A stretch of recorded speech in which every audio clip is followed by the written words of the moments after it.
Good evening. Haunted Maple 112. I'm reading an original story tonight. It's called These Four Walls. I'm hoping to make this into a series. And now here we go. A moody morning on a desolate city block. Summer has ended, autumn is here. A cold westerly wind reminds them of changing leaves and shorter days. Laura and Tammy purchased the last remaining Edwardian home to survive the wrecker's ball. Privacy was a cherished commodity these days. Living in a secluded neighborhood was the answer. Surrounded by mature trees and overgrown lots caused the women to smile. The 10-room house was excessive for two. The realtor had questioned their decision. It is a very large house, ladies. Massive upkeep, not to mention blocks away from busy neighborhoods.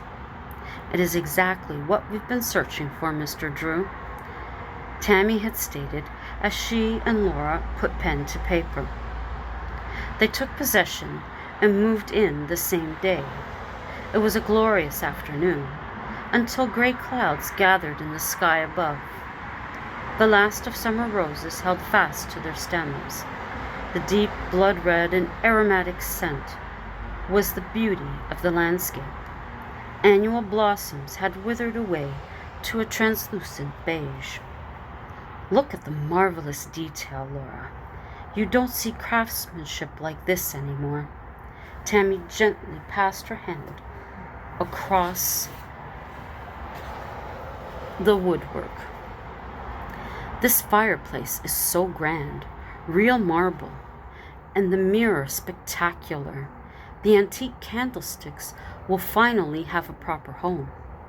Laura was overjoyed. Tammy, we made the right move. Within the first few days, the friends could feel something they couldn't quite explain. It must be the move and all. Don't give it a second thought, Tammy had said, trying to settle her own nerves. There was no denying there was an air about the place, similar to a fog. It moved throughout the rooms. The spacious yard was a jungle of neglect. The women were no strangers to hard work. That was part of the reason for the purchase. The process took a few days, but they were immensely proud of the result. Like night and day, Laura said, admiring their work. It was at that second Tammy's attention shifted to the left-hand far corner. It appeared to be a slab of cement leaning on the fence. "What's that?" Tammy inquired. "What?" Laura replied. "That cement thing." She pointed toward the back corner. Squinting her eyes, Laura responded, "I have no clue. It wasn't there yesterday." Together, the friends approached, full of curiosity. "It's a random slab of concrete. Who the hell would dump this here?" Tammy was dumbfounded. "Isn't it obvious someone lives here now?" "Well, yeah, but I guess they don't care or came here not knowing." "I ain't moving it. It's too damn heavy." Tammy was pissed. "Just leave it. We'll find some way of incorporating it," Laura assured her. The house continued to feel off. The season had changed. Indian summer was now a memory. The cold settled in for an extended stay. The sounds of warm summer nights were replaced by the scurry of dry leaves and the scratching of field mice desperate for a warm winter home. "I hear them in the walls," Laura told Tammy. "They're likely coming in through the basement. I've never been down there. I really don't want to," Tammy said, peering into the black abyss beyond the cellar door. "Well, neither do I, but we have to," Laura said. "Call someone to come out. They can navigate the hellhole." Laura laughed. "Don't be so silly." But There they both stood, staring down the steps. They were both attempting to build courage to explore the musty space. Smell reminds me of my grandparents' cellar. Damn, I hated going there. She always had me fetch something from that forsaken place. She even locked us down there once for 10 minutes. Nearly lost my mind, Tammy recalled. Guess we'll just leave things as they are. Tammy closed the plain wooden vintage door. For the first time, they carried lawn chairs to the veranda. The sounds of evening were a serenade of wonder, the most pure music on earth. You'd never hear this in the city, Tammy said, closing her eyes. Well, you would, but by that time you'd be sound asleep. Laura closed her eyes as well. Both ladies had fallen asleep and were only woken by the silence. Hey, what happened? Tammy blurted out. Laura, what happened?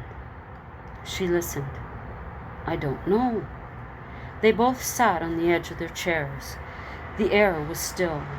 Not even the leaves made one move.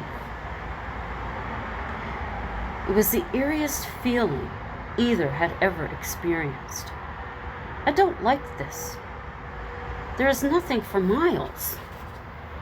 We can't see 10 feet from in front of us. Laura panicked. Tammy wasn't far behind. Remind me why we moved here? To be away from the city and all its phony people.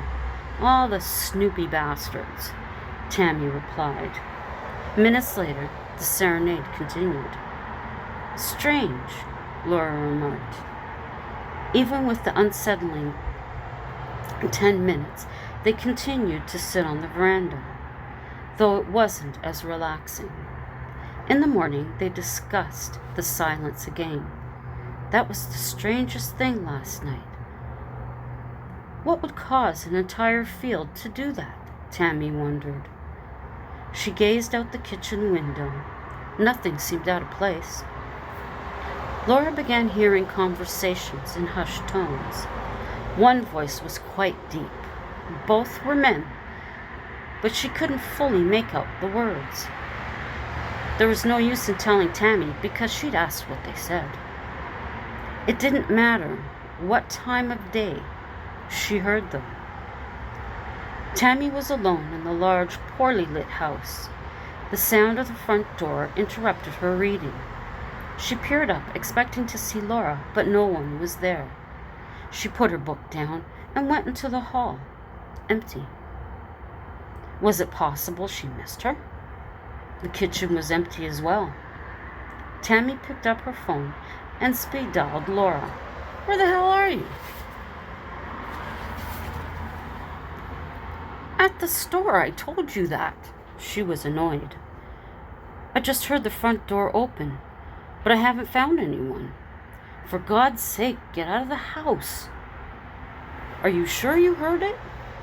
Laura, of course I'm sure. Tammy made her way to the car and sat inside. Why am I doing this? Because you don't know who may be in the house. You don't know what they have as a weapon. The house was searched. No one extra anywhere. I think we bought a haunted house, Tammy said. The house was old, so it wouldn't be a stretch. Days in the property moved quickly.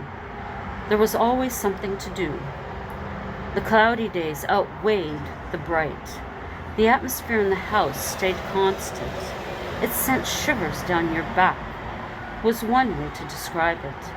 The feeling of being watched wavered from moment to moment. There were times it felt like an amusement park attraction. The voices had become less an occurrence, replaced by footsteps. Early morning floorboards creaked. The sound carried to the end of the hall, then stopped. Tammy woke one morning to find Laura standing at the picture window at the end of the hall. She carefully walked her back to her room. Laura had no recollection the following day. She had never been prone to sleepwalking. It was a Friday. The women had had a productive day. Their evening was relaxing and enjoyable. Tammy was fast asleep in her room. She had heard nothing, but an uneasy sensation woke her. To her shock, there was Laura, standing over her. There was a strange smile on her face. "Laura?" Neither of them moved. "Laura, did you need something?" she asked quietly. Slowly, Tammy slid herself up against the backboard of her bed. She moved inch by inch to the opposite side. To get up, Laura moved one leg up on the bed. "I don't like this. Stop playing." She was upset with her friend. Tammy pulled on her house coat, not taking her eyes off of her. "You're freaking me out." All Laura did was smile as she crawled across the bed.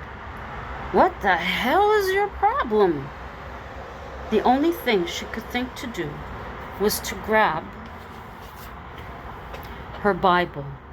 Tammy held it close to her chest. She recited the Lord's Prayer.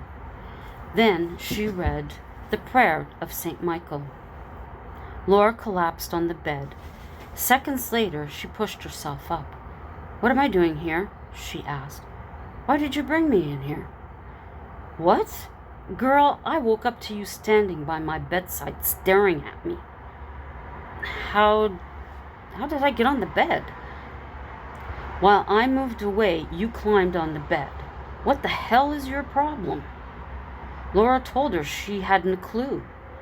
"Well, get back to your own room and stay there." Tammy walked her back, returning to her room.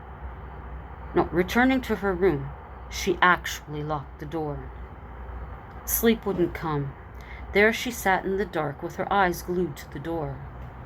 Though at some point, sleep had overtaken. She woke, slumped over in her bed, but was alone. In the kitchen preparing breakfast, she jumped when Laura said hello. Tammy gave her a dirty look and continued. Laura sat at the table. They were both so uncomfortable. There they sat, only glancing at each other between bites of toast. "Tammy, I don't know what's going on. I honestly don't remember going into your room. I'll be honest, I'd rather sleep at a hotel now. You stood there with the most eerie smile on your face. It scared me to death. I felt like I was in a bad horror movie. Believe me, I didn't know. I would never go into your room like that. You know me." Laura was very upset. She needed Tammy to understand she'd never harm her. That thing, I don't think it was you. We need the house to be saged. We should have done it before we moved in." There was no feeling settled anymore. It was walking on eggshells and never turning your back. Tammy seriously considered moving out. She felt afraid for her life as she slept. Along with the original lock, she had a deadbolt affixed to her door. Although it was excessive, Tammy had a chain added as well. In the study, she found blueprints of the house. There was a secret panel in Laura's room that opened to hers. How was she going to lock it? Was it really worth the strain to stay? She would need to decide.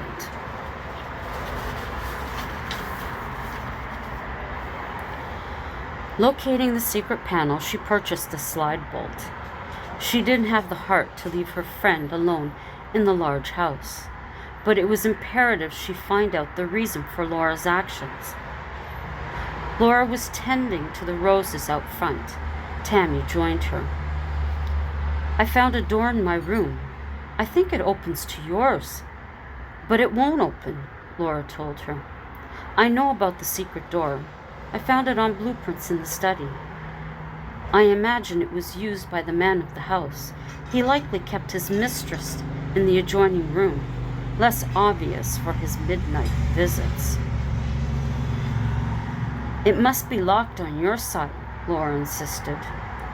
She had to fess up. Yes, it is locked. I'm going to keep it that way. Laura understood, remembering the bedroom incident. I don't blame you. I'd keep it locked too. But there was something in her voice that was saying something else. Lying, Tammy said thank you and walked away. From the living room window, she watched her friend strike at the ground with her small shovel. She called out to the spirits, I don't know who you are, but I need you to let go of my friend. We've taken your run-down house and made it home again. You need to release her. We've done nothing wrong. Her anger mounted. Leave us alone. You have no right to us, either of our bodies. She gazed out the window, waiting to see a change, but none came.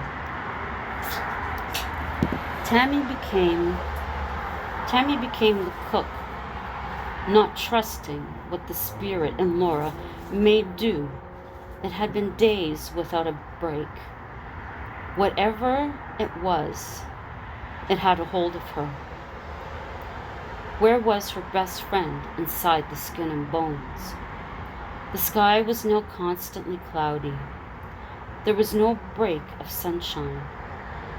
Yet, when in town shopping, the sun beat down on the autumn streets.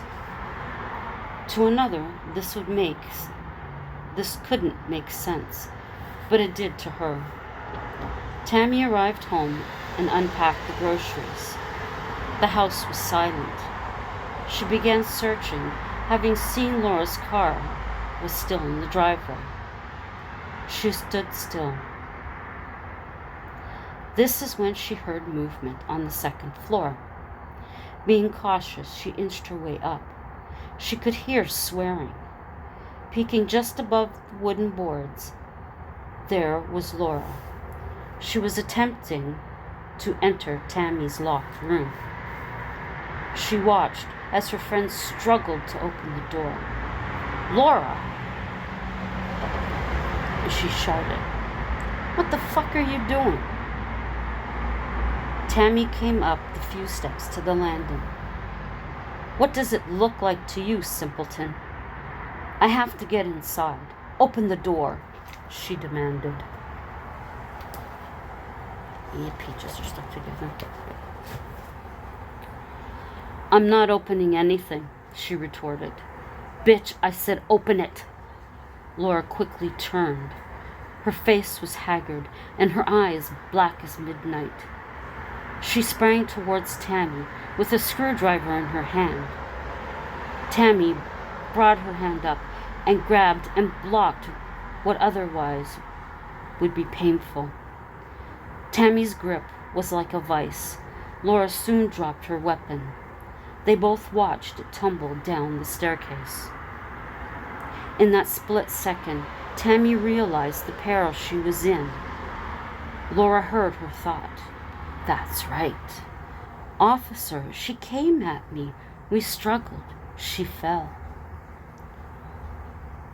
Only one quick moment saved her from that fate. Laura, snap out of it. Where are you inside? Laura backed up, gave an empty gaze, and proceeded down the stairs. Tammy exhaled. She had just cheated death. It wouldn't have taken much for her to be flung down those stairs. She slid down the wall into a crumpled mass. How much more can I take? Her gaze rested on the banister. Those eyes were glaring at her. Then she seen the smile, the most wicked she could imagine. She would never have time to get inside her room. Tammy felt her strength depleting. She almost didn't care. The spirit must have felt it.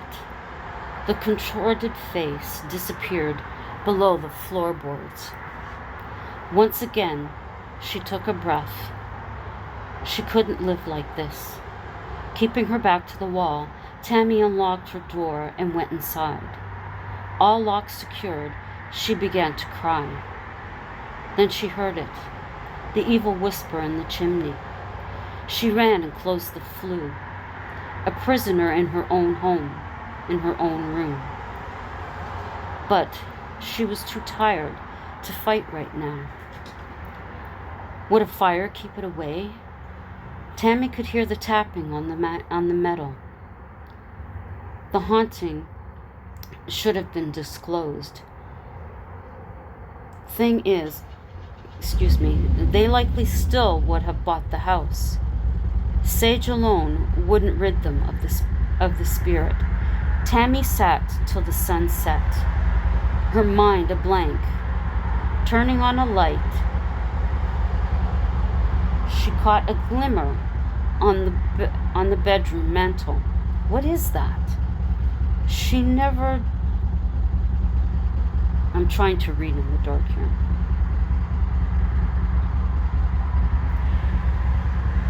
Oh, I gotta get a light. Hang on. You'll have to excuse the extra light. What is that? Never deviating her sight line, she walked over to the item.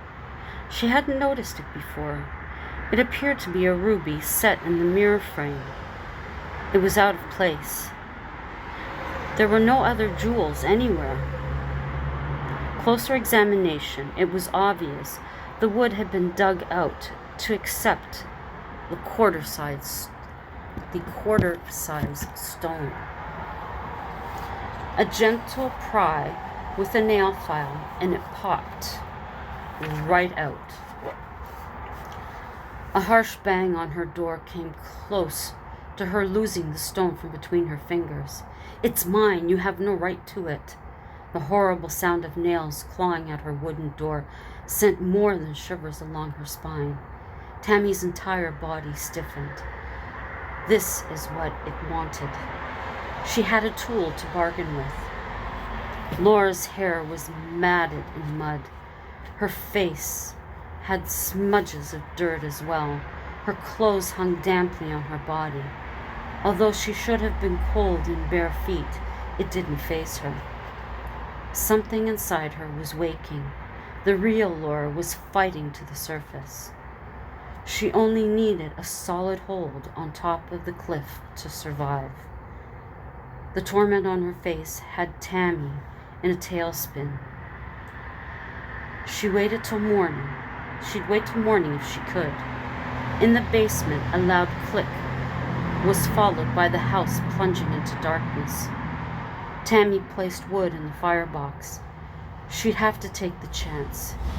The fire had taken hold. She opened the flue. It sounded like 1,000 people were clamoring to enter the house. And then she heard the screams as they ascended the chimney. Through the night, Tammy laid more logs upon the fire. Her eyelids were heavy for sleep, but she had to keep the fire burning. Through the pane of glass, the rising sun touched upon her cheek. She had fallen asleep.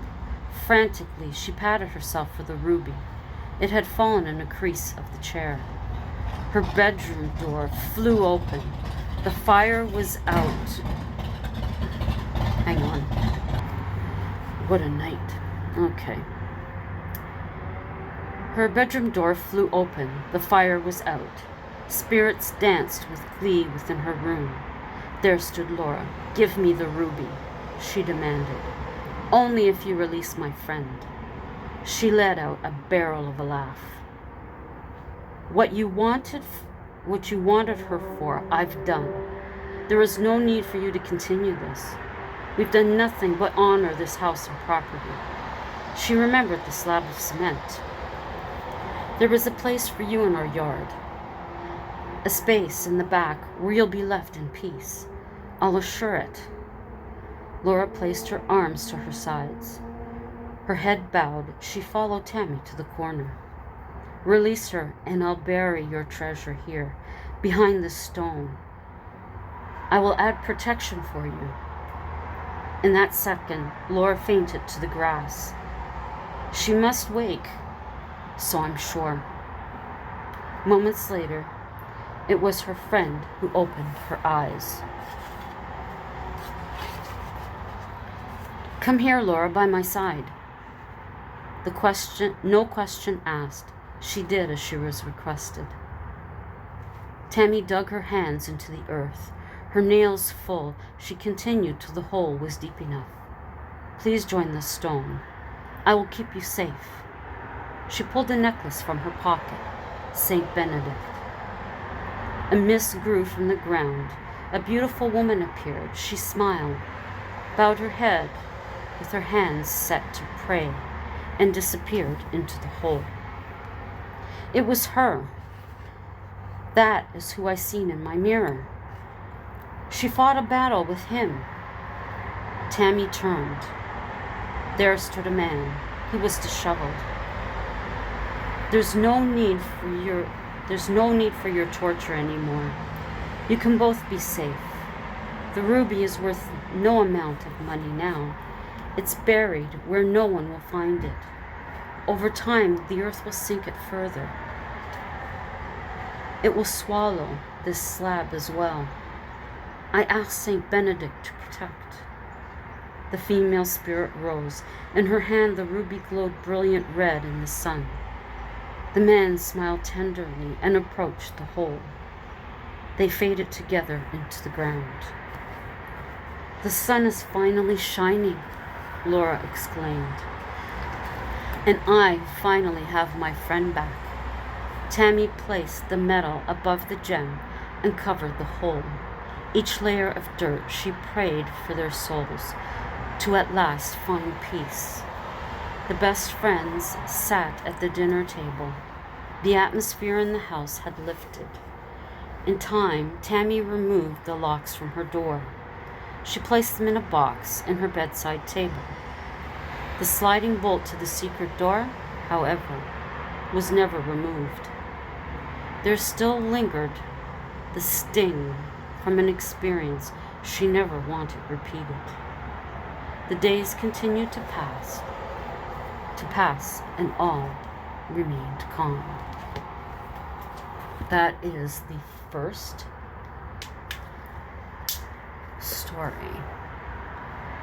Now this will not focus. What can you do? I hope you've enjoyed this. 28 minutes. Thank you for joining me.